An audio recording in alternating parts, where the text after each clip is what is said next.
രാജേഷിൻ്റെ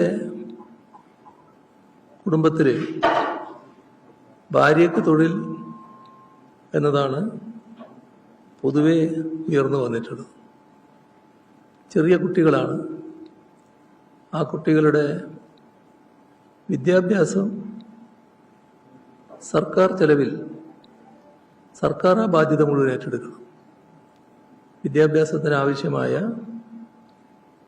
സഹായം സർക്കാർ നൽകണം.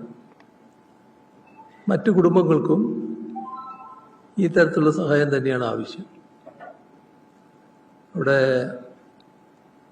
നീണ്ടകരയിലെ കുടുംബവും അവിടെ അവരാവശ്യമുയർത്തുന്നത്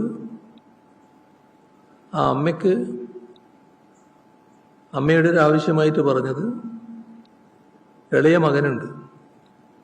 ആ ഇളയ മകന് KMM-ൽ ജോലി കൊടുക്കണമെന്നുള്ളതാണ്. അപ്പോൾ സർക്കാർ ഇത്തരം കാര്യങ്ങളിൽ ഉണർന്ന് പ്രവർത്തിക്കുന്ന നിലയുണ്ടാകും. ഒരു കാര്യം അർത്ഥശങ്കക്കിടയില്ലാതെ വ്യക്തമാക്കുകയാണ്.